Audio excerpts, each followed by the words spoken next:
मोहतरम नाज़रीन आदाब, अवाम टीवी खबरनामे में आप सभी का खैर मकदम। बढ़ते हैं खबरों की तफसील की जानिब।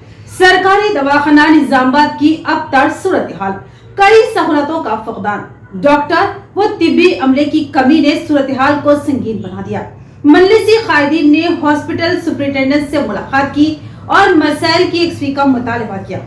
मजलिसी कायदीन ने सवाल किया कि इस अहम सरकारी हॉस्पिटल को नजरअंदाज कैसे किया जा सकता है। सरकारी दवाखाना निजामाबाद जिला निजामाबाद का एक अहम हेडक्वार्टर हॉस्पिटल है, जहां जिला निजामाबाद के ही नहीं अतराफ के अजला के लोग भी अपने मरीजों को इलाज की गर्ज से लाते हैं। इस सरकारी दवाखाने में रोजाना 2000 से ज्यादा आउट पेशेंट और 700 से ज्यादा इन पेशेंट रुजू होते हैं। मरीजों की भारी भीड़ होती है, उनको डॉक्टर देखते हैं, इलाज तजवीज़ करते हैं और मुफ्त अद्वियात भी देते हैं। लेकिन बात जब किसी टेस्ट करवाने की होती है तो इस सरकारी दवाखाने का अमला मरीजों को बाहर किसी लैब में टेस्ट करवाने की हिदायत देता है। सरकारी दवाखानों से जो लोग रुजू होते हैं वो गरीब खानदानों से ताल्लुक़ रखते हैं। खानगी दवाखानों को जाने की उनमें इस्तिताअत नहीं होती, लिहाजा वो सरकारी दवाखानों का रुख करते हैं। लेकिन यहाँ पर भी उनको राहत नहीं मिलती, क्योंकि कोई भी टेस्ट करवाने के लिए 1000 से लेकर 5000 रुपए के अखराजात दरपेश होते हैं। लिहाजा बहुत से लोग दरमियान में ही इलाज तर्क कर देते हैं, जिसकी वजह से मरीज का मर्ज मज़ीद शिद्दत इख्तियार कर लेता है और कई मरीज सही इलाज न मिलने पर मौत के आगोश में जा पहुंचते हैं। इस संगीन सूरत हाल का इल्म होते ही मजलिसी कायदीन के एक वफद ने तशवीश का शिकार होकर सरकारी दवाखाना निजामाबाद के सुपरिटेंडेंट डॉक्टर प्रतिमा राज से उनके दफ्तर में मुलाकात की और सरकारी दवाखाने की अबतर सूरत हाल से मुतालिक दरियाफ्त किया और फिलफौर मरीजों को दरपेश मुश्किलात का अजाला करने की मांग की। इस मजलिसी वफद में सदर सिटी मजलिस मोहम्मद शकील अहमद फाजिल, सदर जिला मजलिस मोहम्मद फयाजुद्दीन, डिप्टी मेयर मोहम्मद इदरीस खान, साबिक deputy mayor Mir Majaz Ali, city general secretary व corporation member Mohammed Shahbaz Ahmed, corporators Mohammed Riyaz Ahmed, Mir Sameer Ali, Syed Rafiuddin, Arshad Pasha, Aziz Rahi के अलावा जवाद साल कायद, मोहम्मद अमर फारूक भी शामिल थे। इस मौके पर मोहम्मद शकील अहमद ने बताया कि सरकारी दवाखाना निजामाबाद बदनज़मी व बद इंतज़ामी का शिकार है। गुज़िश्ता BRS हुकूमत के मौके पर यहाँ इफ्तिताह अमल में आया था, मगर टेक्नीशियन न होने की वजह से ये कैट लैब अब तक बंद रखा गया है। मौजूदा कांग्रेसी हुकूमत इस सरकारी दवाखाने में टेक्नीशियन के तकर्रुर में नाकाम है, जो कि इंतहाई तशवीशनाक बात है। ऐसे सरकारी हॉस्पिटल जहां रोजाना हजारों अफराद इलाज के लिए रुजू होते हैं और हालत इंतहाई खौफनाक व संगीन है, लिहाजा मौजूदा रियासती वजीर सेहत बिलखसूस रियासती वजीर आला रेवंत रेड्डी को इस सिम तवज्जो देने की ज़रूरत है, क्योंकि ये मामला सेहत आमा व जिंदगियों से जुड़ा हुआ है। इस मामले में किसी किस्म की लापरवाही नाकाबिल कबूल है।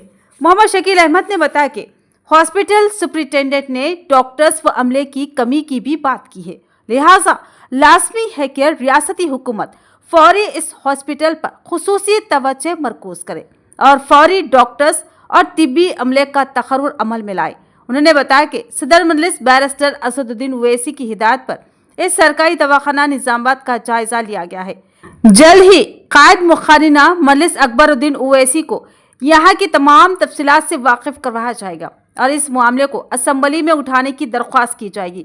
साथ ही मोहम्मद शकील अहमद ने बताया कि वो जल्द ही अपने मजलिसी रुफ़ा के हमरा जिला कलेक्टर राजीव गांधी हनुमंतु से मुलाकात करेंगे और उनसे सरकारी दवाखाना निजामाबाद के मसाइल की यकसवी का मुतालबा करेंगे। सदर मोहतरम जनाब असदुद्दीन ओवैसी साहब की हिदायत पर आज हम गवर्नमेंट हॉस्पिटल निजामाबाद हेडक्वार्टर पे सुपरिटेंडेंट मैडम से मुलाकात करने आए। मुलाकात करने की वजह ये थी कि यहाँ के ये जो हॉस्पिटल फैसिलिटीज के बारे में तमाम चीज़ों के बारे में डिस्कस करें। दरमियान में हमें पता चला कि ये गवर्नमेंट हॉस्पिटल में जो डेली आउट पेशेंट जो आते हैं करीब 2000 से 2500 आउट पेशेंट आते हैं और इन पेशेंट भी 750 तक इन पेशेंट रहते हैं।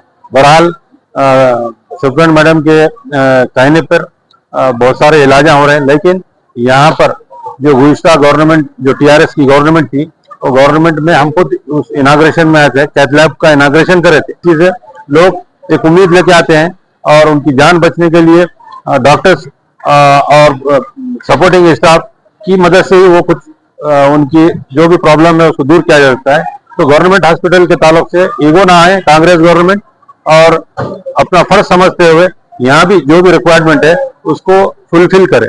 खुसन कैथ लैब जो हार्ट का जो सर्जरी वगैरह करते हैं उसमें डॉक्टर्स की जरूरत है और टेक्नीशियन की जरूरत है। हम कंसर्न मिनिस्टर से और खुसन हमारे सीएम रेवंत रेड्डी साहब से पुरजोर मुतालबा करते हैं, और ये तमाम चीज को हम अकबरुद्दीन अवैसी साहब के सामने भी रखेंगे ताकि वो इस मसले को और अच्छे तरीके से आप गवर्नमेंट के सामने पेश कर सकें। और साथ ही साथ यहाँ पर बुनियादी जरूरतों के लिए बहुत सारी चीजों की जरूरत है। गुज़श्ता कॉन्स्टिट्यूंसी जो फंड निजामाबाद के लिए आया गया वो गैर जरूरी जगह पे उसको इस्तेमाल किया जा रहा है। उसको हमारा MIM यूनिट का ये डिमांड है कि वो यहाँ पर उसका 30% यहाँ पर गवर्नमेंट हॉस्पिटल में लगाए ताकि यहाँ के बुनियादी सहूलतें जैसा कि पीछे जो वाल है उस वाल को ऊंचा किया जाए, और दूसरे चीज ड्रेनेज सिस्टम के लिए और दूसरे बहुत सारी चीजें हैं उसमें बुनियादी सहूलतों के लिए काम आए। और साथ ही साथ हम फिर से एक बार ये तमाम चीज को कलेक्टर साहब के पास भी लेके जाएंगे, वहाँ भी रिक्वेस्ट करेंगे। और साथ ही साथ ये तमाम हॉस्पिटल का जो भी हम लोग यहाँ पर जायजा लिए इसकी रिपोर्ट हम अकबरुद्दीन अवैसी साहब को देंगे ताकि वो यहाँ पर हॉस्पिटल में बेहतर से बेहतर सहूलत पहुंचाने के लिए हुकूमत से नुमाइंदगी हो सके। जैसा कि कैथ लैब के जो गुज़श्ता गवर्नमेंट ने कैथ लैब का यहाँ पर इनाग्रेशन किया था, तो उसमें अगर उस चीज को हम फॉलो करते हुए अगर आगे बढ़ेंगे तो यकीनन गरीबों का फायदा होगा। इसलिए कि हम अगर एक स्टैंड प्राइवेट में अगर डालते हैं तो वो लाखों रुपए का खर्च होता है, वो चीज गवर्नमेंट हॉस्पिटल में हो बेहतर होगा। इस वजह से हमारा पुरजोर मुतालबा है कि जो कैथ लैब जो है हार्ट के लिए उसको वो अमल लाए, कारामद बनाए, और साथ ही साथ जो डॉक्टर्स की और टेक्नीशियंस की जरूरत कमी है उसको फुलफिल किया जाए ताकि गरीब आवाम का फायदा हो सके। डिवीजन 14 में कांग्रेस सुप्रीमो सोनिया गांधी की सालगिरह का जश्न। एजाज अहमद मसूद की क़ियादत में मुकामी अवाम ने केक काटा और सोनिया गांधी को दिली मुबारकबाद पेश की और सेहत व दराजी उम्र के लिए नेक ख्वाहिशात का इज़हार किया। कांग्रेस सुप्रीमो सोनिया गांधी की सालगिरह के मौके पर डिवीजन 14 में डिवीजन इंचार्ज कांग्रेस व जिला तर्जुमान एजाज अहमद मसूद की क़ियादत में मुकामी अवाम ने जबरदस्त जश्न मनाया। इस मौके पर भगत सिंह कॉलोनी और अकबर बाग से मुतासिल सतीश नगर के इलाके में केक काटकर कांग्रेस सुप्रीमो सोनिया गांधी को जन्मदिन की मुबारकबाद पेश की गई और इनकी सेहत व दराजी उम्र के लिए दुआ की गई। इस मौके पर तर्जुमान जिला कांग्रेस एजाज अहमद मसूद ने कहा कि सोनिया गांधी को तेलंगाना के अवाम कभी भी फरामोश नहीं कर सकती, क्योंकि सोनिया गांधी ने तेलंगाना के अवाम के जज्बात व एहसासात का एहतराम करते हुए अलहदा और रियासत तेलंगाना की तश्कील को यकीनी बनाया और तेलंगाना के अवाम को आंध्रा के जाबिराना तसल्लुत से आज़ादी दिलाई। और अब रियासत में कांग्रेसियों की हुकूमत है। रियासती वजीर आला रेवंत रेड्डी सोनिया गांधी की सरपरस्ती व रहबरी में रियासत की अवाम के लिए बेशुमार इसकीबात को रूबे अमल ला रही है। गुज़श्ता 10 सालों से परेशान अवाम को वजीर आला रेवंत रेड्डी और सोनिया गांधी ने राहत दी। इस मौके पर उनकी हमरा खुदरतुल्लाह खान अफसर, मोहम्मद असद फ्रूट मर्चेंट, मोहम्मद अब्दुल सलीम, मीना शर्मा, नवीन झा, सिकंदर खान, शकील अहमद, अब्दुल रज्जाक, सैयद इकबाल और दीगर मौजूद थे। सरकारी